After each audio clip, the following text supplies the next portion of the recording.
Numvaga zazi ndora zijugunye mu nyanja bikarangira aho ngaho wagera nango kikomereza ubuzima. Urumva nageze naha itambona akazi ko gukorera hariya muri stade. Urumva hahuriramo n'abantu benshi dukora turi 2500. Kandi umva igitsina gabo nibo benshi. Rero nkavuga ni ejo nazahura n'umuntu akambwira ngo yahunze reka ngo impeta azamye ko ndi umumama. Birinde kugutereta. Birinde kunereta. Tazigura ndongera zambara abazabona iki kiganiro dukorana barabizi nambaraga impeta ebyiri ya fiancé ni mariage sabe kugira ngo nzibagirwe byaduta nk'aho isiba akazi nanazibagirwaga nzi ko ngiye kugera ku kazi ngaba natega moto nasubirayo impeta ukongera ukazambara none se ridi ko gezaho ndasenga cyane ndasenga mbwira Imana n'abaramfasha. Icyo gihe nakoreraga kampani imwe nyine ikora muri stade ya Real sanza kugira amahirwe rero mva muri Real njya muri BNT y'Abaturikiya. Ndavuga naha bw'Imana we mu ruhande rumwe wenda ngejeje mu rundi Imana nzi ko hari icyo washobora bikanabwo ngerageze nta n'ukwezi gushize nzikuyemo.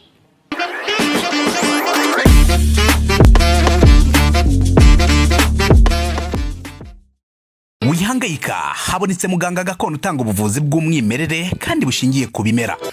Nahivurije umwijima mpivuriza n'iby'amabanga y'abashakanye bankoraho riraka nabahanga pe. Waba warabaswe n'ibibazo byo kwikinisha bigatuma amabanga y'abashakanye atabasha kugenda neza. Tambuka tugukiza umuze nawe ubashe kunoza amabanga y'abashakanye. Ubu mubona nahoranye ikibazo cyo kutabyara najya ntekereza ko narozwe nyuma naje guhura n'umuganga aramfasha ndakira ubu nanjye ndi umubyeyi. Nyuma yo kugira ikibazo cy'imisemburo mike bandangiye ivurira rigana baramfasha icyo kibazo kirakemuka. Nyuma naje kujyana n'umubyeyi wanjye afite ikibazo cya hypertension ubu ngubu n'umuzi. Kubivuza indwara nk'umwijima, impyiko, rubagemande, amibe, igifu, kubyimba, prostate, umutwe, imitsi ndetse n'izindi. Namwe nimutambuke kuko mwashyizwe igorora. Kuba ari imahanga namwe mwihangayika mwibaza uko imiti yacu iraza kubageraho kuko dukora na DHR kabagezaho imiti yacu kandi mu gihe gito cyane. Reka duhere muri rukundo rwanjye. Namenyanye n'umusore 2017 duturanye mu gipangu tuba inshuti. Tubaye inshuti yigaga kaminuza online. Igihe cyose akambwira urumva umuntu iyo umuntu muturanye abakuzi wese hari utuntu muhuriraho hari twagutiye ari akagusaba ibiki byose. Ndambwira atari kuri diko tandukanye n'abandi bakobwa bose nziri bana wambare tugakundana kuri umukobwa witonda, umukobwa udasamara, umukobwa abakobwa benshi baba mu mageti bakunze kuba bafite abantu babasura binjiza cyangwa ibiki. Kuri umukobwa washa kwitonda waretse tugakundana. Ndavuga rero ntago byakunda. Urangewe mu buzima wabagana Kigali. Yego mu Kiyovu hano hepfo kino cy'abakene. Aho bita mu Kiyovu cy'abakene. Ubu turi mu cy'abakene ubwo ni hano hepfo. Noneho urangiye mu buzima bwanjye yo umbwiye ngo dukundane cyangwa ndagukunda ndakugana igenda ubitekerezeho neza ariko ngiye ntabwo byakunda wenda mfite undi cyangwa ntabwo byakunda nzi guhakana kugira ngo umuntu atazaza mu kintu akaba yababara cyangwa umuntu akaza mu kintu ukabona ricujije akubwira ntabwo byakunda ndamubwira ntabwo byakunda. Hari abantu rero bazi guhatiriza. So twarakomeje 18 ngira ngo mu mpera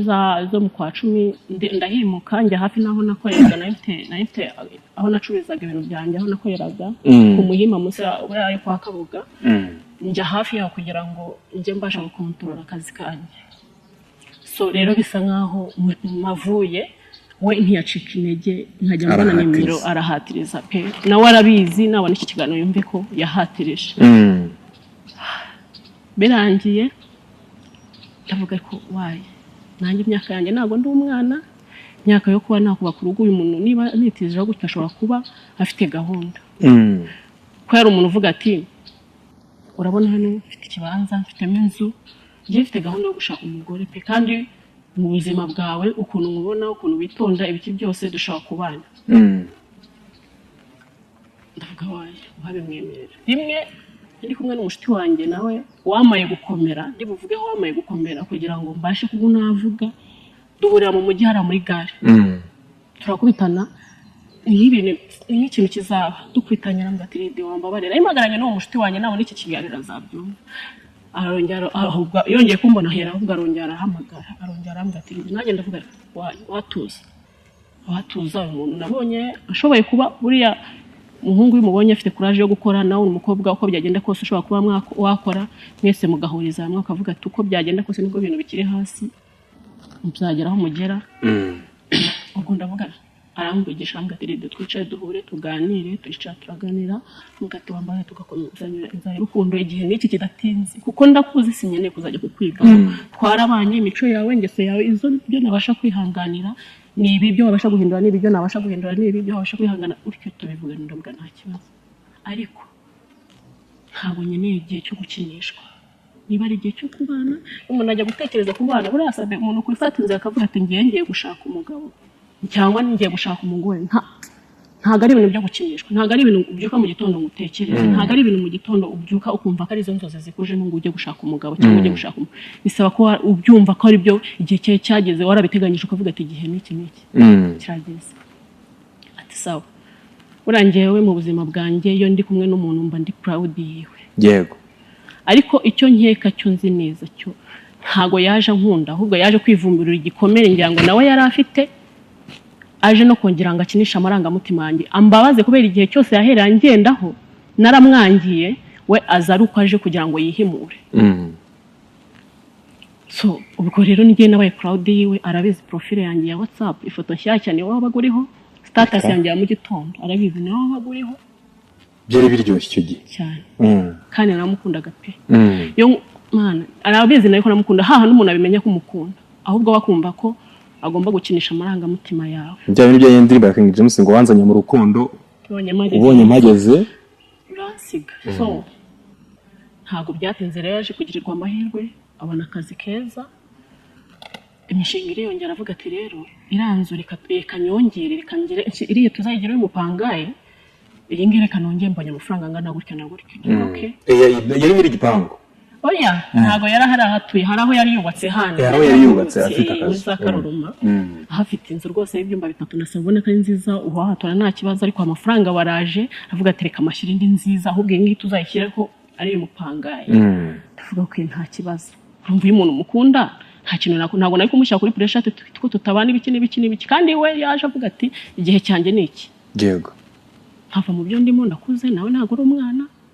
ariko igihe cyane n'iki ariko amafaranga abonetse kuko urumva twamenyanye nawe niba hari ukuntu abakobwa bavuga ngo nkwikiye umuhungu mu cyo amafaranga sabe twamenyanye atega moto nanjye ntega moto nta kazi afite yirwa mu rugo yiga online nyuma yahabona akazi bari mu bantu bafite inzu ihagaze miliyoni 100 afite imodoka miliyoni 15 agendamo nta hantu rero yahurira na Lidi icyo gihe urwego agezemo te nabo ari kumwe nawe mu rwego rwe so ubwo byararangiye ndavuga ko nta kibazo icyo gihe cy'inzu rero arayizamura agejeje hagati aravuga ati rero iyo umuntu ashatse umugore ntabwo bijya bikunda ko umuhungu yabasha kubakira agena reka ngende mvugururire mama mushireho akantu mugirire neza ejo nugera mu rugo abagore hari igihe mugorana ku muntu kujya kubakira nyine ugatangira ukavuga indi mishinga myinshi soke nta kibazo ko ni mama wawe kuko mama w'umuntu ni mama w'umuntu umuntu wakureze ntabwo ngiye naza guhindura ubuzima bwawe na mama wawe kuko niba warakwigishije niba waramenye ubuzima bwawe nta kintu ngiye nabihinduraho nta kibazo arabikora nabyo birangira imishinga itangira kuba myinshi ya yindi yitwa ngo ni iyanjye nawe isa nkaho igiye gusubira inyuma isa nkaho ayishyize ku ruhande birarangira aravuga ati rero byari nko mu kwezi yarabanje ubukwe tubushyira arapanga turavuga ati ubukwe tubushyire mu kwa 12 kwa 2020 covid donc 2019 arimo yubaka inzu yego 2020 mutegura ubukwe ati wenda mu kwa 12 atari bwo tuzabushyiramo ubukwe nta kibazo ngewe bigeze mu kwa 12 urumva iyo mu kwa 12 urumva byari mu gihe cya covid ntago byari kugomba kuzamo abantu benshi cyari ibintu byo gupangwa ariko bikamanywa wenda na famille batanu nanjye batanu cyangwa bitewe nabo leta yemeraga icyo gihe anje bigeze icyo gihe wenda nko mu kwa 10 ndamubaza se uko bine urabona tugeze mu kwa 10 kandi ubukwe biri mu kwa 12 bimeze bite anje arambwira ati rero ntago rero ubwo tugire gutya tube tubiretse gahunda imeze gutya na gutya hasanamo indi mishinga yumvikana avuga ati reka tubishyire 2021 mu kwa 5 yakweretse imishinga ihari ituma ubukwe butaba nawe urabyumva cyane nawe wabyumva ko umuntu kwega ngo bwese umuntu ukunda by'ukuri ashaka kumaza imyaka 10 ubukwe bupendingi umuntu ukunda wo ukunda by'ukuri ashaka kumaza imyaka 10 agushyize hangaho ndavuga okay kwa gatanu nta kibazo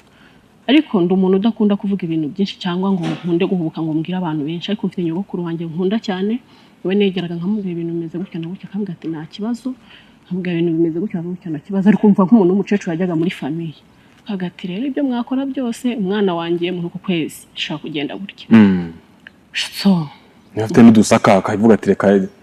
ndatubika neza tubika umwana wa runaka kuko umucecuru wanjye nyogokuru wanjye akabura ahantu atuye araturanye n'abantu bamukunda baramukunda cyane ntago bari kubura wenda uwo yagendaga bibwira ku ruhande simbiza ariko ndabizi neza ko ntago byabura umuhungu birangiye bibaho igihe kiragera tugeza mu kwa 12 urumva igihe gihe twapangaga kirengaho tugera mu kwa 2 mu kwa 2 mu kwa 3 kwa 4 tugaseshe wanjye bimeze bite arambwira ati rero inzu ntakirusura twijyanaho pe arayinyereka mbona kuko hari utuntu tukiboramo sibyo reka tubishyire mu kwa 12 urumva nanone abwigize mu kwa 12 kwa 2021 ndavuga okay genda vuga okay ibyarenze mu kwa gatanu mwagomba gukoreramo ubukwe tujya mu kwa 12 nanone abishyira mu kwa 12 kwa 2021 so bibaho turagiye mu kwa gatanu turabirenza mu kwa gatandatu turageza mu kwa 7 kwa 8 mu kwa 9 bona noneho umuntu ariko ubwo uwo mwaka 2021 tucyutangira connection yanjye we ninjye wagombaga guhamagara ntabwo yagombaga guhamagara byasigaye rero noneho umwirukankaho ari njye mukeneye nko akundi we yanyerutseho cyagiye bigitangira ese shiri watashye yego natashye ko ariko mutavugishije mbananiwe nakazi okay ejo waramutseho watashye amahoro wabyutse amahoro biki byose yego mbona ndi kwizenguruka okay priya no kugira ngo natamenyereza kumamagara cyane kugira ngo n'igihe umuntu ari umugore ageze mu rugo yumve ko ari gihe wamubura biragenda bigera mu kwa 9 ko 2021 tabase kugeza mu kwa 9 bimeze bite nguze se nta gahunda mfite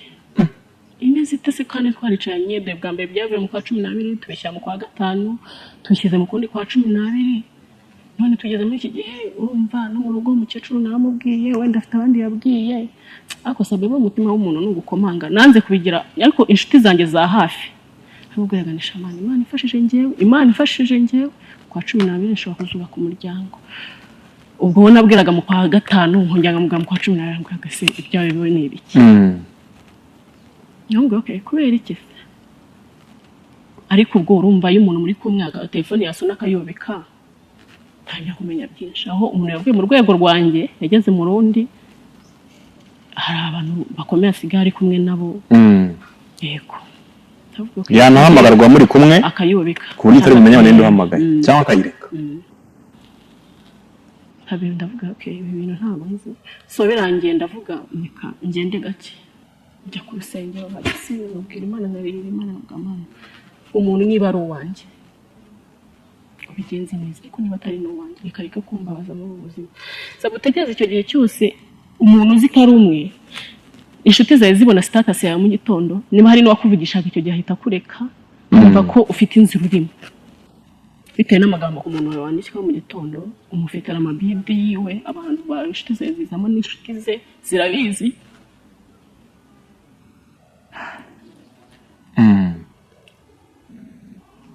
birangiye icyo gihe aramwanga ntabwo byakunda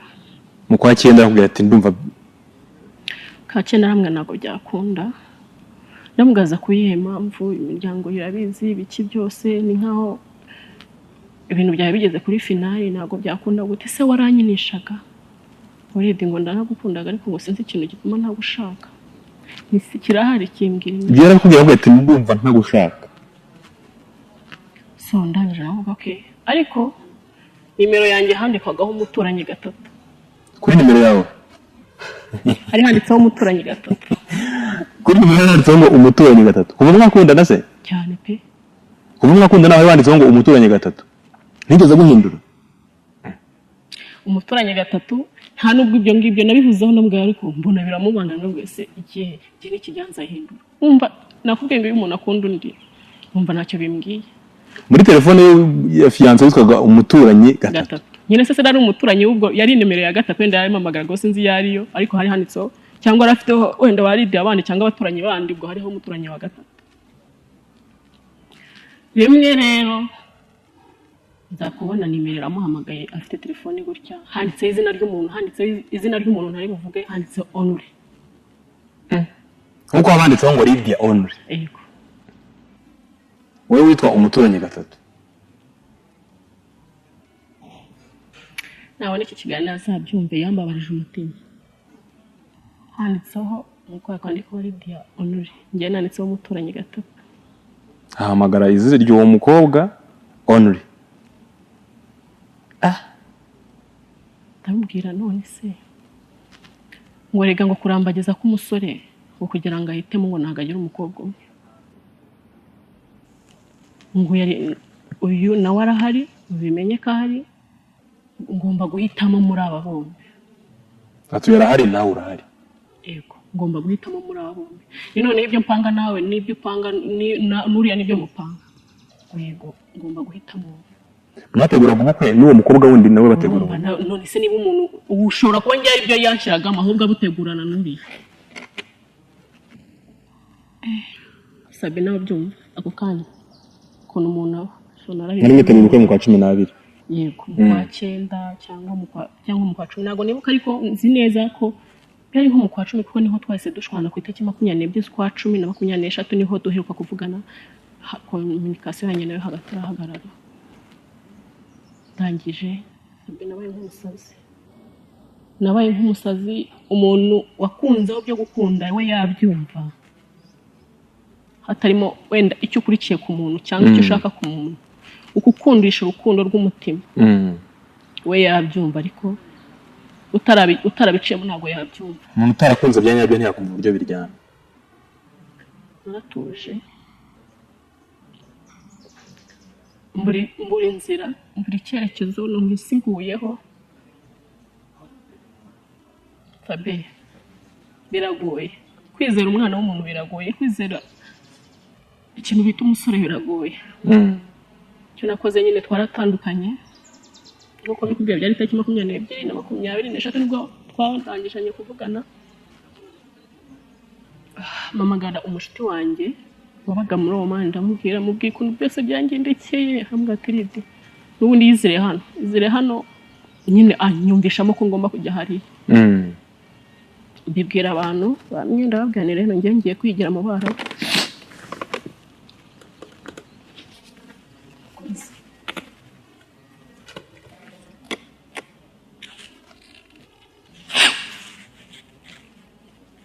ngiye kwigira mu bara bati wapi ni habi ibiki n'ibiki ariko buri muntu wese namenye ikibazo nahuye nacyo irangiye inshuti wanjye ambwira inzira uko umuntu byose arambwira ndagenda ngezeyo nibwo byabaye bibi wagiye muri Omani kubera iki duhereye aho ngaho nagiye muri Omani wumva ariho nzabona amahoro kubera ko ntazabona mbona uwo mutipe wenda na nimero ntazayihamagara ngo bikunde ujya kureye kubera ko naho hatuye nyine maze ushobora kujyayo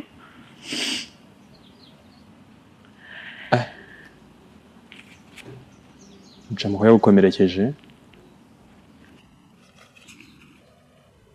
ihangane Lydia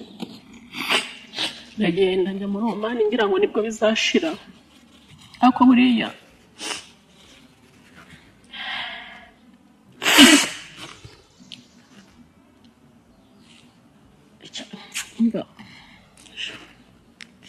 ihangane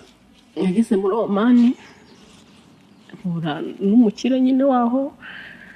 aho nkuko badukura ku office abantu bajye baca hano babivuga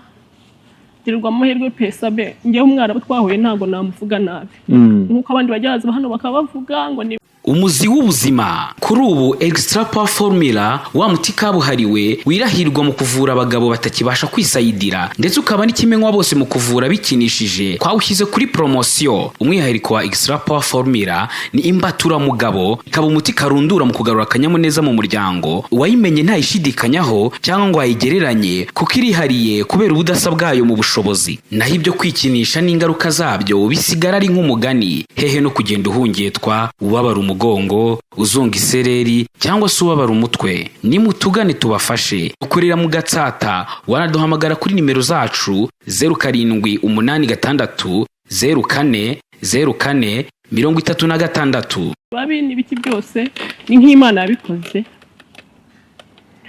anjyana mu kazi ke ko gukora utera ketchup iwabo bayita Deusi kujya ashyiraho date igihe yakorewe n'igihe arangiriye.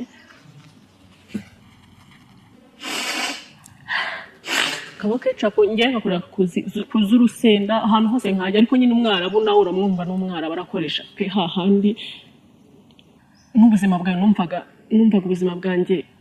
nabwo buri mu kaga, ariko ntamagarare hejuru ntaki ako ngezeho nyine umutima uranga, tekereza umuntu natekereza igihugu ndimo, natekereza ukuntu nakabaye ndi umuntu mu rugo wicaye wubatse bikarenga ubwonko bwanjye, nkagenda harandira mwirwa ndira hararandira kugira kubona bakana mu maso gutyo. None wagera ku rwego bazajya hari abandi bakozi b'aba Tanzania twasaga nkaho tubana hano, bagera aho bavuga ngo ndarandira nkirwa ndira. Bose araza arahankura anjyaniwe, arambaza banyitaga Samira, igeze harakora amazina ba Lydia cyangwa Umutesi nago bayashobora.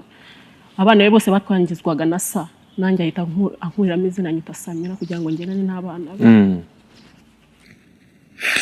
Sabe ndwara proma naje nje nko ku muhanda nkarenga aho bantumye nkahita ncaho nkagenda nivugisha.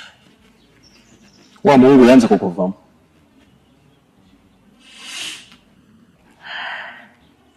Ariko hagati aho nabonye ari uko bimeze, navuye naho mvuye mu mujyi kugura impeta fiancé ni ya mariage. Kubera icyo waguze impeta? Ngira ngo icyo gihe mbaza Pastor Mutesi tuganira namubaje ikibazo cy'impeta warebana none naguze impeta wiyambitse ngenda nzambaye ndavuga basi numve ko nyize igikomere. Ntabwo nzi icyo gihe nyine, ntabwo navuga ukuntu byagenze. Naguze impeta ebyiri ngenda nzambaye nkumva nibwo nkomeye, nkumva mbonye yose arambona mu mama. Nizi ngizi wa ucyambaye? Oya, izi ngizi nuko mba nazambaye hano kugira ngo ahantu zagiye urumva ahantu nambaye impeta igihe kirekire, none rero nazikuyemo cyangwa nta nubwo igihe gishize abantu dukorana hari abarabizi ku kazi bahoraga bambaza impeta nyine kuki wambara impeta. Abantu benshi bazi ko ndi umumama w'abana batatu, bazi ko nyine ndi umumama wubatse. So ariko nageze aho muri iyi minsi muri uku kwezi dutangiye nibwo nagezeho ndavuga izi mpeta kanzikuremo. Rero izi mpamvu namba nazambaye gutya ahandi umuntu yambaye impeta wumva ko hari nk'ikintu cyavuyemo nyine gisa naho akantu kishushanyijeho. Rero niko mba nafunze kugira ngo hatagira so birangiye naguze impeta ndazigenda ndazambara. Uvi Kigali ugiye kujya muri Omani wigira inama mu mutima wawe ugura impeta ya fiançaye n'igisezerano? Yego ndazambara. Uraziyambika? Yego ndazambara ndagenda numva nibwo nkomeye. Ngize nyine bose aza kunkura aho ngaho nakoreraga anjyaniwe, arambaza Samira ufite ikihe kibazo? Sabe mbura ikintu mvuga, nkatungwa no kurira amaso yarabyimbye. Akambaza ufite ikihe kibazo? Anjyana kwa muganga. Banjyanye kwa muganga basanga umutsi wanjye wa hano ujyana amaraso mu mutwe warabyimbye urenda nko guturika, ku buryo bari bavuze ko bishoboye gukomera na rwara stroke. Numva nyine ngenda nkumva nabaye nk'ikigoryi. Baravura bavuye amezi 6 ndi ku miti y'amezi 6, ariko banyishyurira ne bageze hagati kuko warahendaga byageraga nko mu 1400 umuti. Mu yashize mu Manyarwanda andabire ndayishyurira. Ariko ibyo bintu bizi n'inshuti zanjye ebyiri tubana hariya zihora ku masengesho mu Rwanda bijwe n'abandi bantu babiri b'inshuti zanjye nibabona iki kiganiro bazabyibuka. None se Ridi tutararenga aho ngaho ujya kugura impeta ubundi impeta y'isezerano ni impeta uri bwambikwe n'uwo muzabana cyangwa se n'uwo mwabanye nk'ikimenyetso cy'uko nyine mugiranye ubudahemuka kandi bw'ubuziraherezo. Wowe waraziguze wazambariye hano i Kigali cyangwa wazambaye ugeze ahantu runaka uzambara wibwira amagambo donc byagenze gute? Sabe naraziguze zishyira mu kabaga ndataha aho nabaga Kicukiro. Igihe cyo kugenda kuko mu gipangu nzambara bari kumbaza ibintu byinshi bwagatuma bansubiza inyuma. Mu gihe cyo kugenda nubwo navuze rero ngiye nk'umugore nubwo nakundaga nari nzi ko iki gihe ngezemo ko nahagurutse mu Rwanda ku itariki 3 nyango zo kwa mbere kwa 2022. Ndavuga no iki gihe nakabaye ndi umumama ubatse so nubundi ndiwe mu mutima wawe uravuga uti ndiwe nubundi ndiwe nuko nambaye ibizometa nuko nagiye ugenda uzambaye. Yego ngeze na hariya babonye ko ndwaye bikabije barambwaza niki cyaguteye ikibazo nk'iki Sabe nari kuvuga ngo n'urukundo navuze ni nayo mfite umugabo tubana n'abana 3 akora accident kugira ngo mbashe kuvuzwa. Ko za accident rero byagenda neza sigarana abana 3 nibwo buzima naje guhigiramo hano arapfa nibwo buzima naje guhigiramo hano kugira ngo nunge babana. Ariko nanone nibyo byamaye urabizi bari abantu ntago bajya batuma abantu bataha. Nanone nibyo byamaye inzira yo kuba ngewe nabasha kwitegera nkataha. Barambwira ati genda ujye kureba abana niba abana ntabwo barimo nawe ukaba ufite ikibazo kimeze gute utarakira neza igire mu rugo ugiye kureba abana ukwezi kumwe cyangwa 2 uzaduhamagare tugutegere ugaruke. Barankundaga singiye kubeshyira uramwara n'umuryango bagufashe neza ngiye pe nta kibazo nagize. Ariko kugerayo nyine kubera iyo trauma igifu kirahaguruka ibiryo byaba ariyo barabizi baryo umuceri gusa. Ukimara kwambara impeta wavuze ko haraho warugeze uvuga ko wambaye izo mpeta yuko bigiye kukuvura niho twari tugeze mu gusubiza inyuma. Sabe numvaga ngewe nkizamara numvaga nta kibazo ndagira buriya rero igikomere ntago kiza ko kanya ahubwo kugenda utekereza ko igihe kigenda uko iminsi yicuma nibwo ugenda mu mutwe hangirika ko n'ubundi nariraga nzifashe nkajya ndira nzifashe nkavuga amana warire gufasha impeta uvuga uti mana kuki wemeye ko iki gihe mbamagaze hano ndi kuruhira muri abara wenda nakawe nduhana n'uwo nkunda turi kumwe burasaba umuntu wese ukunda ubuzima mwacanamo bwose umukunda by'ukuri wabasha kububamo. Ntago zamvuye rero ntacyo zamvuyeho niho cyagihe nahohereje Mutesi ira voice ngo bimwumvishe igihe yageraga abantu inama abasha kuvuga ati nakuremo ura Mutesi ndamukundana namubaha byumve aravuga ati nakuremo izo mpeta nazikuyemo kuko ahantu twari dutuye ni ahantu hari amazi menshi kuko yarakubitaga kaza aho hafi aho dukorera yaba ari no mu rugo yarakubitaga kaza haba inyanja nini hari ahantu. Navuye ku kazi ndareba amazi fatazameta ziraga mu nyanja uko nyine zigiye byose bari ko bimva mu mutwe ariko ntago bijye bikunda numvaga kari byo biri bumfashe ndazijugunya ndatuza nkora akazi aho ariko biranga kurira biranga trauma iranga Sabe byabaye birebire so nicyo gihe nasabye rero ndavuga kashaka ko nzataha nzi mu Rwanda ndebe ko wenda aho nabasha kubona abantu tuvugana ururimi rumwe ariko ubu ngiye nkubwiye inshuti zanjye zibizi kuri ngewe yaba ari no mu kazi barabizi ko nta kintu kijya kindakaza barabizi ko nta kintu kijya gipakundiza barabizi ko Lydia amora ndi masani nyine muraseka ariko Lydia w'inyuma hora seka ariko Lydia w'imbere ntajya yishima. None se Lydia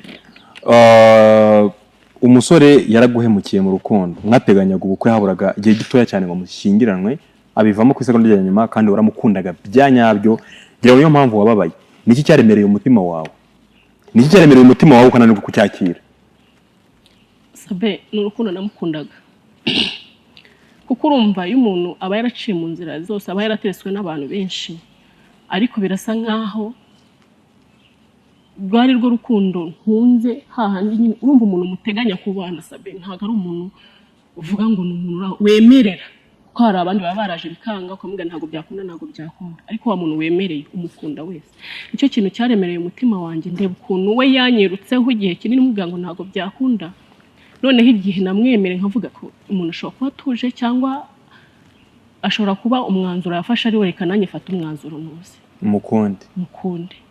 So nababajwe cyangwa naremerewe n'ukuntu nemeye we yarangiza akaba yaranyivuriraga igikomere cye, cyangwa we yumvaga akagomba kukinisha amarangamutima yanjye. Sabe nageze aho umutima unijya nkumva icyama nkashyiramo nk'inzara ngashima, umutima urarya nkumva umutima ugiye gusohoka, ubwo numva burayese nkajya ngira inshuti zanjye ngira ngo ngira agatima gatandukanye n'akabandi.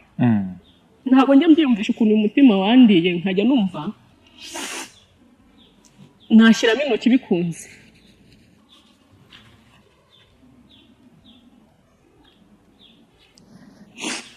Komera.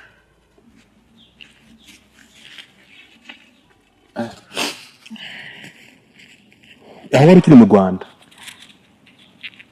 Mu Rwanda ntabwo byabaye cyane Sabe. Mu Rwanda trauma yanifatiye cyane, agahinda kamfatiye cyane mu Barabu. Mu Rwanda ntabwo byari byagakaze cyane. Urabona habaye ibyo bita murohana mu KF ni vandarateri isanzwe yo hasi na yesi zo hejuru, byose nabicomekeraga rimwe. Kugira ngo hatagira umuntu ziraza yesi zo zirahinda cyane, kugira ngo hatagira umuntu wumva ndi kurira. Neza kandi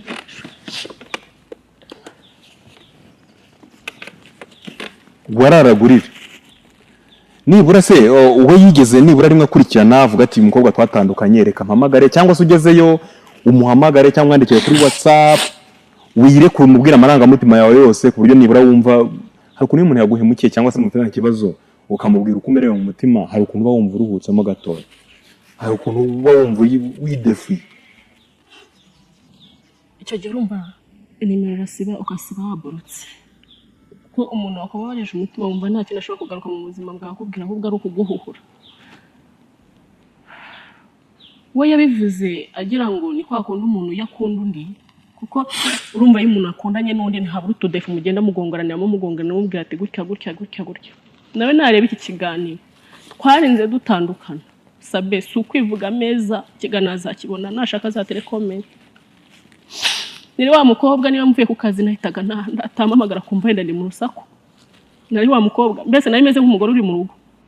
ko umugabo yamubwira ati saa 3 uri mu rugo ntuzirenze.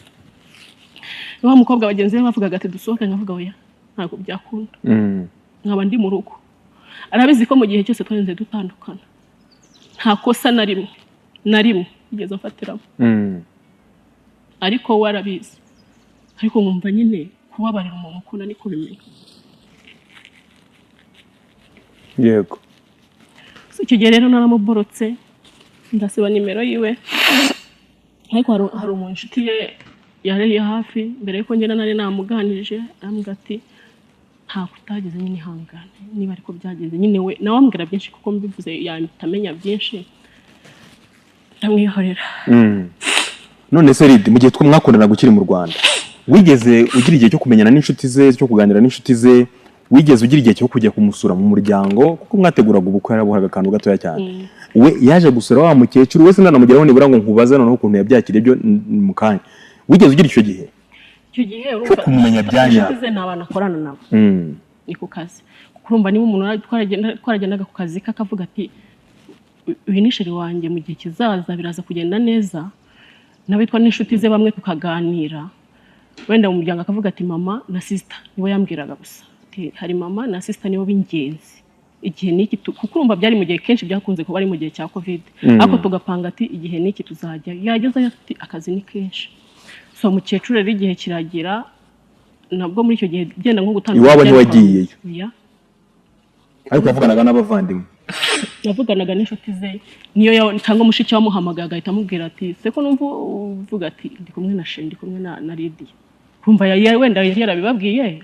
ntabwo mbizi, ariko urumva niba mushiki wamuhamagaye akamubwira ati ndi kumwe na Sheri akavuga n'izina, urumva hari ukuntu yari yarabibaganirijeho. Ariko agahora ambwira akazi ari kenshi. Rero umukecuru wanjye we banavuganaga no kuri telefone, haga ndi mu rugo bakavugana kuri telefone akavuga ati nsasavuga kubareba sabe buri umuntu rega ko ushaka kukurya umutima cyangwa ntacyo atakora niba wanyashaka kuhaza gutyo cyangwa nawe ukajya iwabo ariko afite icyo ashaka kugeraho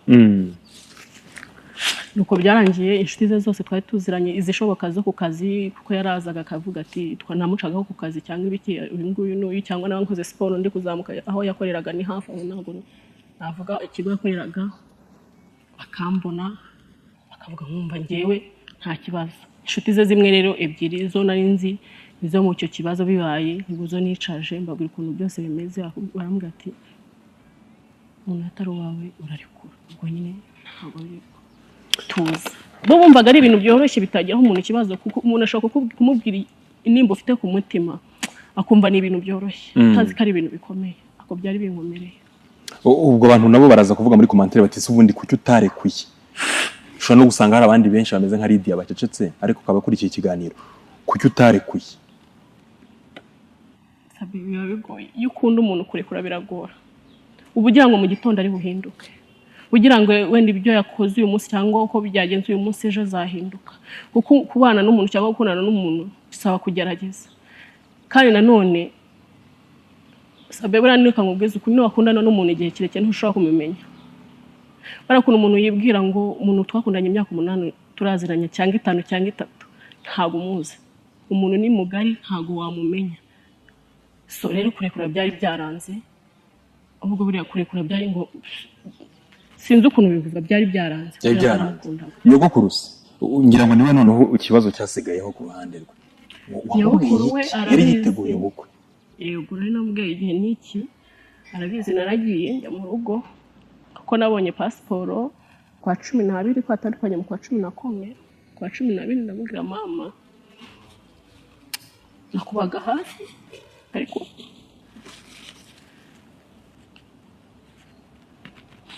ngiye kujya kure yawe ibyo napangaga na runaka byahagaze nari narakubwiye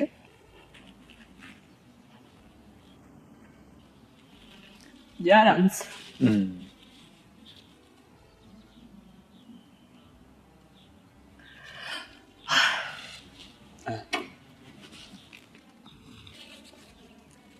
nk'uko urubyara muhungabanyije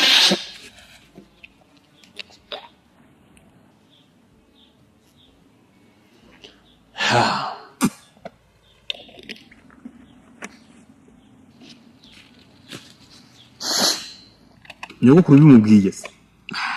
kumva nawe ubwawe byakuremereye nawe ubwo akaba yaratangiye kwanika udusaka avuga ati buri abantu bakuru sabe baba ari bakuru niyo yaba baranabwo yabikwereka ambwira ati mwana wanjye kuko nyogokuru wanjye niwe wandeze kuva mfite imyaka 5 kugeza n'ubu ni nkaho ari wiki nzi ko ari we mubyeyi mfite ambaza uko byagenze byose ndabimubwira icyo ambwira ati mwana wanjye no gusenga ntabwo yabyoroshye ndamubwira ngiye kugenda leta mbwira ngo uzasanga nyiriho ntarapfuye ndamugana imyaka 2 kuko hari ahantu umuntu agenda wese abizi ko ari kontra y'imyaka 2 ntabwo imyaka 2 uzaba arapfuye nzakwita ko bishoboka ngo ntacyo nakubuza we wakunze mwana wanjye nzagusengera ariko ukomere ndabizi ko bitakoroheye pole Lydia komera kabisa sibese komera kandi nyagasana azagushumbusha buriya hari igihe Imana ituma tutabona ibyo dushaka ikaduha ibindi byiza cyane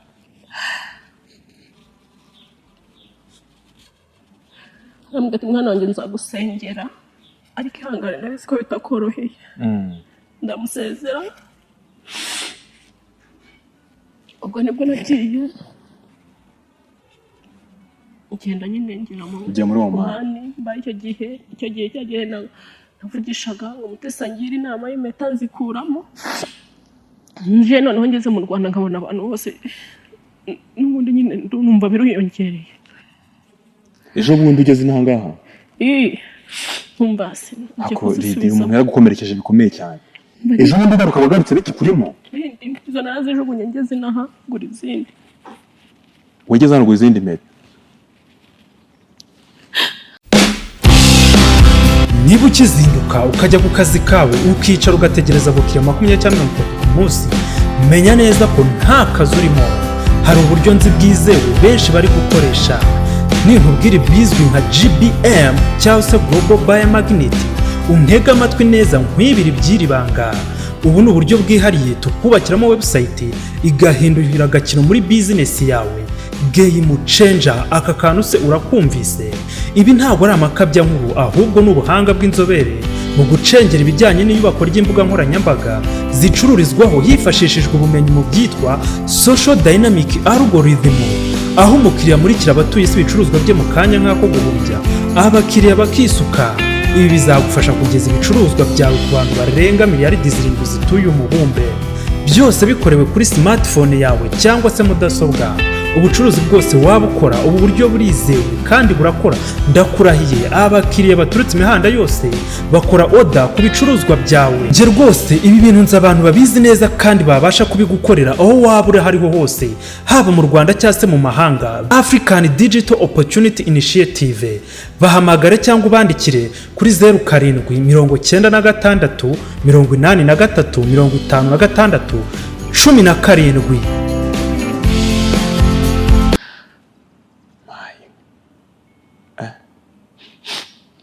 Numvaga za zindi zijugunya mu nyanja bikarangira aho ngaho wagera intango kikomereza ubuzima. Urumva nageze naha itambona akazi ko gukorera hariya muri stade. Urumva hahuriramo n'abantu benshi dukora turi 2500. Kandi umva igitsina gabo nibo benshi. Rero nkavuga ni ejo nazahura n'umuntu akambwira ngo yahunze, reka ngo impeta azamenye ko ndi umumama. Birinde kugutereta. Birinde kunereta. Tazigura ndongera ndazambara. Abazabona iki kiganiro dukorana barabizi. Nambaraga impeta ebyiri. Ya fiancé ni mariage. Sabe kugira ngo nzibagirwe. Byaduta nkaho isiba akazi. Nanazibagirwaga nzi ko ngiye kugera ku kazi nkaba natega moto ngasubirayo. Impeta ukongera ukazambara. None se ridi ko gezaho ndasenga cyane. Nasenga mbwira Imana n'abaramfasha. Icyo gihe nakoreraga kampani imwe nyine ikora muri stade ya Real, sanza kugira amahirwe rero mba muri Real njya muri BNT y'Abaturikiya. Ndavuga naha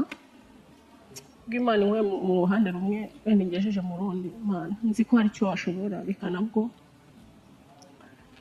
ngerageze. Nta n'ukwezi gushize nzikuyemo.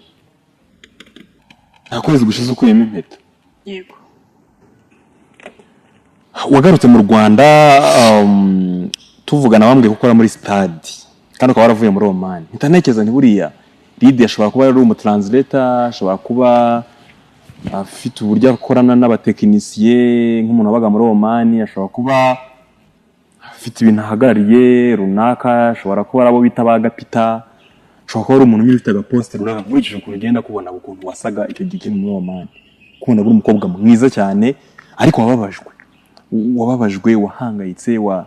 wakomeretse mu buryo ngiye nshobora kumva nk'ibyoroheje cyangwa undi muntu ashobora kumva ariko wowe bikaba byarakuremereye. Ni gutyo nagutekerezaga gutyo. Hanyuma nange utugenda ndi umuyede. Ibi bintu abantu bajye babikuramo isomo. Ugarutse nahanga wahise ujya gusaba ikiyede. Ngira ngo navuga ufite agahinda kawe ugiye no mu kiyede ugize amahirwe nakibonye n'impeta zishyizeho kugira ngo banabyumve, banakubahe, banatinye gutereta kugira ngo utaza kongera gukomereka cyangwa se bitaza kugusubiza inyuma. Nabyo birashoboka. Byakumereye biti ugarutse nanga mu Rwanda? Rero muhabaga muri Oman ubuzima bwari bwiza uko byagenda kose? Bwari bwiza kimwe nuko naho nakoraga nta kibazo kandi bari bankunze pe. Ngewe uriya muryango ntabwo navuga nawe ndawushimira. Naragarutse urumva namaze igihe gito amafaranga menshi nayisaga nkaho nyivuzamo, bageze mu gihe cyo kumvuza kirahagarara kubera amafaranga ari menshi. Bigeze hagati igihe cyo kumwanga ngo taha nta mafaranga nari mfite ahagije, ayo nari mfite urumva yavuyemo itike. Narateze ndaza ngera mu rugo ndaruhuka, ariko ndibaza urumva mbere yuko covid iza nari mfite akabari kanjye ku Muhima abambona barabizi nari mfite akabari kanjye ku Muhima mfitemo abakozi nta kibazo mfite ariko covid irabizambye kandi ngiye mu buzima bwanjye ntabwo njya nikomplika ngo Lydia n'umukobwa ngo utagiye nkunda gukoresha amaboko yanjye nasaba ushobora gusaba umuntu akakubwira ijambo mu buzima bwawe ushobora kuzicuza kandi gusaba cyane aricyo ngira n'abakobwa bagenzi banjye inama akazi kariko kose kaho kwinjiza wagakora ubona ko kakwishyurira inzu wenda kakugaburira nibyo bya mbere biba mu buzima wenda wakuramo nabingahe byo kugura ipantaro bikagenda neza ubwo narindi mu rugo ntaragaruka i Kigali umushiti wanjye ndamushimiye wagiye mu ntara nabaga mu ntara namugati Lydia kuri mu rugo aho ngaho urumva n'umuntu wo kwifishi muziranye ko nzaha mu buzima bwo mu cyakuntu baba bumeze nubwo uvuye hari ko nzi ko nta kuntu uhagaze n'ibyakubayeho byose yarabizi byambayeho waje Kiyede wakibasha n'ubwa ntakibasha Lydia wabasha Kiyede ntakibasha sho nyine nawe biramutungura asabira umuntu aramubwira ati hari umushiti wanjye uri mu ntara iki n'ibiki amubwira ati uzamubwira ejo azaze amamagenda namubwira ejo ntabwo byakunumva ubimbwiye uyu munsi ahubwo ariko ejo nzitunganye nzaze ejo bundi ndaza abashiti banjye babaga hano i Remera nkafata icumbi njyango hafi iminsi 5 cyangwa 4 ndakora ujya mu kazi bangurikije n'ingofero ujya mu kazi ukigahingukamo rero ntabwo bivuze ko ari akazi kabi ahubwo nuko twebwe inanga muri Afurika hakunze imyumvire mibi ku kazi ukibaza yuko umuntu umeze atya umuntu wanyuze mu buzima bumeze gutya mwiza usa neza ari akazi atakora wowe ugeze mu kazi bakwakiriye gute bagenzi ibintu bikomeye nkuko bivuze abanyarwanda ntabwo bazi ko umuntu uteye buri muntu wese bitari n'umukozi dukorana bisanzwe n'umuyobozi yangiraga akambaza wagize ikihe kibazo ko uri muri aka kazi bimeze cyo ukora akazi nk'ako umukobwa nkawe umukobwa usurya umukobwa ubeshya utya umukobwa uteye gutya none se ikankubaza musabye amafaranga wawe amakangahe ushobora kuba umaraye ukama 50 waye amakangahe wumva ubuzima bwawe niba ari 1990 nkorera ubuzima bwawe ngenda nicara mu rugo buri kwezi uzajya 90 bizagukundira umuntu ushobora kumusaba rimwe akaguha ariko ntabwo wamusaba kabiri nawogera akaguhara rugo ariko si igihe mfite amaboko ese niki nakora se ntakoresheje amaboko nyine biba ikibazo byababaye ikibazo nyine bamwe batangira kuvuga ngo ndimaneko mu kigo hazamo ibibazo byinshi ariko babonye ariko uzi umukobwa mwiza uko iminsi yagiye yicuma nyine babona ko ndi umuntu usanzwe uri mu kazi rero urumva guhera mu kwa kabiri ku itariki 9 ubwo nagatangiye kuri 22 z'uku kwezi gushize wenda nsa nkaho mvuye ku Kiyede cy'ikarayi n'umufuka wa sima n'umufuka wa rayimu ibyinshi n'umucanga abantu barabizi abantu dukorana barabizi urabyikoreraga cyane afungaga igitambaro mu mutwe gusa neza ntabwo nagera inyuma y'ikigo ngasa neza mu kazi nyine nk'abasa nk'abandi so bisa nkaho bihindutseho gakeya noneho mba umukina w'ahantu abantu bakora mekanike ba DNT nyine mu kigo cya Suma cy'Abaturikiya so hano bacukuye abo bantu bashinga amatiyo wenda ajyana amazi ajyana iki byose nkagenda nkakora amasuku ubu niko kazi ubona promotion ujya gukora isuku promotion wenda no kuri ka gashahara hagera kandi kazamuka ariko se bari kumenya ndi hanze ugomba kuza mu kazi ntagombaga kuba ndaho ngaho kugira ngo wawe uzi ko hari umuntu yigeze kubona uzi kwikorera sima wa muntu uzi ko yigeze kubona ko urumva n'abantu bakorera mu kigo kimwe ariko aravuga ati hari umuntu nigeze kubona yikorera sima nabonye uzi gukora wamuzana aha ngaha agakora gutyo uko nabashije kujya mu kazi Imana ishimwe urumva ubuzima biragenda kubaho birashoboka i Kigali nyine ntago uko umuntu yifuza kose ariko abona ariko uyu umuntu akibasha kugerageza kuko uvuga ati reka ngerageze wenda nubwo ndaha ejo nshobora guhaguruka nkagera ahandi ejo bishobora kugenda neza nubwo kurumva niba naravuye ku ikarayi nkava ku mufuka wa sima nkava ku mucanga nkaba nakibasha kwikorera ku mutwe wenda ndi gukoresha wenda ndi gukubura aho hantu kandi hakaba hagize ikintu kiyongereyeho bijyanye no ku mafaranga urumva hari n'ahandi Imana yusenga cyane hari igihe Imana gukora nawe ikagera aho kugeza ariko ndashima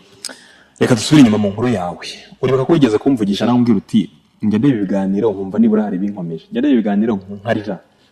hari abo twazanaga twakiraga nabo babajwe mu rukundo baba abagabo cyangwa abagore ukarira ugafatanya nabo ukarira ukamaza audio buriya ntakira nyinshi hari n'umuntu unyohereza audio y'iminota 35 mu diaspora rwose akicara kurikodinga aba nakwicara nkayumva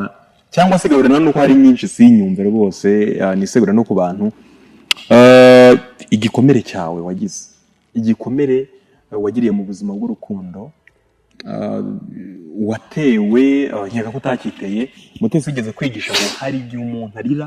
yirijije hari n'igihe umuntu arira yarijejwe n'isi wowe nkeka ko ntabwo wirijije n'ibintu bya warijejwe n'isi igikomere wagize wumva ari iki kizakimara wavuze uti kwizera umusore ni ikintu gikomeye kuri njye ntabwo bishoboka wumva ari iki kizakimara ku buryo utazongera gutekereza impeta ku buryo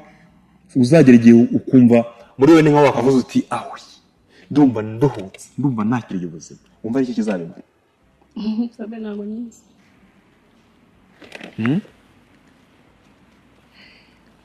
akira keza ntabwo gikomere mfite nk'uko nabikubwiye kuko urumva mba mu kigo kirimo abahungu benshi noneho iyo denite nkorera dukoramo turi abakobwa 3 gusa mu bantu barenga nk'igihumbi noneho kugira ngo mbashe kujya ngenda numva nganira n'abasore bandi abasore b'iki gihe bose ni bamwe oya ntabwo ari bamwe siko hambutse neza neza reka ushobora kuza tukaganira tugaciringa ariko kuvuga ngo dufashe umwanya turakundanye tugiye kuza goya biragoye ntabwo nzi ikintu cyanyuze igikomere ntacyo nzi nicyo njya nkura ngo numve ko cyaba wumva nyine nta kintu cyo cyatuma umutima wawe wishima ntacyo ariko uracyari muto ndi muto ndi muto rwose ndabura imyaka mike ngo ngeze 30 uracyari muto nanjye nicyo mbivugiye ukumva yuko umutima wawe nta kintu cyazakuvura ushaka kuzabona undi musore ubumva ugize amahirwe yo kubona undi musore mwiza ujyanye n'ibyifuzo byawe cyangwa se ujyanye n'imitekerereze yawe byifuza n'iki se ubyifuza ahubwo ari kwa kundi umuntu yongeye gukunda isi nzongera kugira umutima kumva ko nakongera gukunda bibaho ntabwo njya mbikora ngo mbyumve kandi kugira ngo nzabeshye umuntu w'Imana ntabwo uzongera gukundana uba wumva nyine byararangiye muri wowe numva ntabwo nzi inzira byacamo barakomeretse cyane kurusha uko mbitekereza ntabwo mba nzi inzira byacamo biragoye ndi umuntu yego nta kidahinduka ku muntu ariko biragoye kuri njye uriya musore waramurekuye burundu mu buzima bwawe sabe nararekuye kuko iyo umuntu bibaye rimwe akakugera kuriya yarakwirutseho igihe kigera mu myaka 2 mubwira ati ntabwo byakunda wowe ukemera kubera ko ubona ko ushobora kuba gukunda uri umuntu iyo yiruka nyuma y'indi myaka irenga 2 numvaga nkunda pe aho we yaravugaga ati reka nze nyine nzahatiriza mpaka nawe mwemeze mukome wavuze ko ari gukinisha amarangamutima yawe wamenye gute ko ari ukuyakinisha icyo kimuzanye none se urumva n'iki cyakurikiye urumva atari gukinisha amarangamutima yanyu urumva se atari nko kwivuna nawe wenda ashobora kuba yarafite igikomere yaraje kunyivurira ese umuntu umupanze ibintu gahunda ukagira abona ko uri umuturanyi nimero 3 uri umuturanyi 3 handi handitseho barunaka onure urumva ngiye nasaga nk'umuntu akina agapira hari ukuntu abantu bavuga bati burya umuntu muzabana muzakundana umumenya mukimenyana imico ye imigirire ye imigenzereze ko gufata urumva deja muri telefone twago umuturanyi 3 abenshi bahita bandikaho sheri love of my life utuntu nk'utwo ngutwo darling utuntu nyine nk'utwo naho uramigamiriranye nanjye nawe wagendaga umwandikaho gutyo w'intare arabizi iyo umuntu yabyukaga mu gitondo kurambura amaso kwanjye nkimura gusenga numvaga ko ngomba guhita mushyira status kandi ifoto nshyashya yifotoje nawe agombaga kuyinyohereza kugira ngo umushyireho yishime nawe wumva uryohewe byararangiye uti numva nta kintu cyamara iki gikomere none se kumubahiriza ari ayaheride nizere ko utazongera kugura impeta deja by'impeta babivuze ntuzongera kugura impeta si byo impeta twazivuze mu kiganiro cya Mutesi wenda abantu bibuka uwo muntu wabazije iki kibazo bwa mbere urazijugunya ugarutse mu Rwanda urongera ugura izindi mpeta nabwo urazijugunya nizere yuko ikintu kitwa impeta cyo utazongera kukigura wenda uzategereza uyu mugabo wawe nubwo numva udashaka kwakira umugabo mu buzima bwawe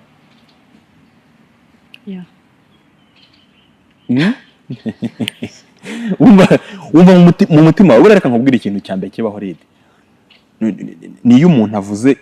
amarangamutima ye ku kintu bihita binarangira wumva ari iki cyamara iki gikomera wumva ari iki nyine cyatuma wumva muri wowe uryoheye ukavuga uti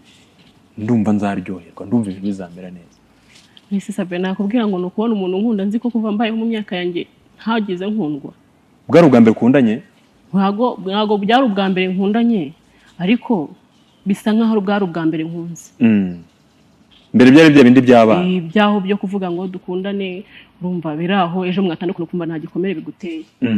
Ariko numva ko igikomere uvuga kuntu nakira sinzi ntabwo sibye mbonye rega n'umuntu ugukunda ntago umumenya ntago wabimenya ko umuntu agukunda hagiye nanone aza ko avuga ngo aragukunda nawe ashaka gukinisha amarangamutima yawe hano nta gitekerezo naguha kabisa Nyagasani we azakwiyoborera. Turagana ku musozo hari buriya iyo umuntu ahuye n'ibintu nk'ibi ngibi wahuye nabyo akenshi bimusigira amasomo bimusigira ibintu ahorana ku mutima we ntaragera ku masomo umunsi utazibagirwa mu buzima bwawe muri iki gikomere wahuye nacyo umunsi utazibagirwa iteka niyo ukangutse cyangwa kwakura umuntu agira ubwoba agira ikintu runaka ari ikintu runaka kigutera ubwoba n'urugero ukaba ufite nk'urugo ugakanguka hari ikintu runaka kiguteye ubwoba niki cyaguteye n'uwo munsi utazibagirwa mu buzima bwawe ku buryo isaha n'isaha cyangwa iteka n'iteka ushobora no kuwurota. Tariki 22 z'ukwezi kwa 10 kwa 2021 yari kwa gatanu mwari kumwe mwicaranye twari twicaranye ibyo twavuganaga navuze iminota 30 ataransubiza n'ijambo na rimwe yo kumva numva arambwira ngo tegutahe nanjye naye ngo tegutahe. Ese mu by'ukuri nta munsi n'umwe yigeze abona ko uyu musore atagukunda cyangwa atagukundaga nta munsi n'umwe muri wowe yagize yizo kuvuga ariko uyu muntu ntabwo ankunda kuko urumva mwakundanye imyaka ingahe 3 kuko Sabe hari abantu b'indyarya babaho umuntu niyo wamufatira mu ikosa uri mwereka akaba yanarira akaba yanapfukama ahubwo we yakwerekaga ko akunze cyane sibye icyo gihe cy'iyo nimero niho habaye ikibazo ntabwo ari uko mbibonye nanjye niho natangiye gushyira ubwenge ku gihe nangira gutekereza kuvuga tariki 2 biragana nshamwe gati nk'ubu yarambaje ashaka kurongwa ntago akundana n'umukobwa n'undi nawe kuko niba iki gihe kigeze I think ndakeka ko nawe ngira ngo batarabana kigeze nawe wabona nawe arimo kumukina cyangwa mufiteho abandi nka 3 so rero uwo munsi ntabwo nzawibagirwa warambabaje niwe natekerezaga niwe munsi numva nababayeho mfite byinshi naciyemo byababaje ubuzima bwanjye ariko n'uwo munsi ntabwo nzawibagirwa mu bintu byababaje ubuzima ntabwo uzawibagirwa. Ashobora kuba ari mu bantu bari kureba iki kiganiro rero ko atanakireba nubwo yaba ari umu ex wawe wa 7 agakora ikiganiro avuga ku buzima bw'urukundo urakireba uricara ukakireba wabwira iki uyu muhungu? Azahirwa muri byose ariko ikintu namusaba cyo hazongeye kugira umuntu akinisha amarangamutima kuko ukinisha amarangamutima y'umuntu birababaza cyane. Icyo namusaba ntazongeye kugira umuntu akinishiriza amarangamutima kiri namubwira ariko azahirwe muri byose kandi azaharonke ntagira n'umuryango n'urugo n'ukuri Imana izamuhe byose zamuhungu nakobwa kandi ayo magambo avuye ku mutima cyane. Abenshi bifuriza aba ex ibintu bibi tirambabaje nabazaba bare nkuko nababaye n'ukuri azahirwe muri byose azahirwe. Niki kiri ku mutima wawe wasangiza kuri Kisimbi TV? Uzi neza ko wayirebaga ukiri muri Oman ukibabaye cyane ukirarurira ukiri mu bihe bibi ngwiri Nyagasani azamfashe ngere mu Rwanda none wahageze nawe uri kuvugira hano kuri iyi chaîne nkuko nabandi bagiye bayivugiraho bakagufasha cyangwa se nawe bigatuma wongera kurira kubera hari cyo bikwibukije. Niki wababwira kiri ku mutima wawe kuko nagiye nkubaza ibibazo gusa uvuga ku buzima bwawe bw'urukundo? Cyo nababwira cyo ukuri abantu bakurikiye Kisimbi TV cyangwa abakunzi bayo ukuri ni abantu beza njya mbona ko hari benshi bakomeza bace mu bibazo bikomeye. Cyo nabasaba nanjye no kumba hafi ko nanjye ndi mu bihe bitanyoheye binkomereye nyine umuntu wamba hafi basi akamvugisha kuko sabe ndi umuntu ubasha kubabara simfite uwo mbwira ngo ndababaye simfite umuntu mbwira nkuko nabikubwira nshobora kuba ndi mu kazi ntirwa seka ariko nagera mu rugo nkarara ndira kubera nkibaza ubuzima bwanjye herezo ryabyo urumva igikomeye cyane ntabwo kirakira nubwo kigenda gikira ariko ntabwo kirakira cyo mbasabye no kwa nanjye bamba hafi bakamfasha kuko ntabwo norohewe ubuzima ndimo kandi ndabakunda cyane aricyo nababwira Lydia ati sinorohewe mu buzima ndimo urumva abantu mwirirwana nawe ku kazi yara kuri stade nini u Rwanda ruri kubaka mumubona seka ku manywa ariko mu ijoro akarararira ushobora no gusanga ibyo atatubwiye birenze ibyo ngibyo ariko wo muri uzabona inshuti ahubwo nuko hari igihe ugira none malchance ugahura n'umuntu ugiye kukubwira ati reka nguhindurira amateka warababaye sinshaka ko uzongera kurira uwo muntu urakaza akakubabaza bya burundu nyagasana zamukorinde sibyo Lydia yego uyu muhungu wakubabaje bingana gutya nirihe somo yagusigiye mu buzima bwawe cyambere cyo kimbabaje nuko turangije ikiganiro kirira kabisa cyambere cyo nago sabye kwizera umuntu biragoye yego bajya bavuga ngo wizera umwana w'umuntu avumwe ariko hari umuntu ushaka kuza mu buzima ari uwo kwizerwa ntizerwe kubera ko hari undi wahaje akahangiza iki gisomo ryo kutazongera kwizera umuntu ko naramwizeye cyane yumve ko cyane namwizeye birangira ari we utumye igihe cyose gishize wumva ibintu byarangiye mu 2021 tukaba turi 2023 nyimeze gutya nanyangereje umutima aha ari hose uzasaba Imana imbabazi nanyangereje umutima isomo rero yani tumwe ntazongera kwizera umuntu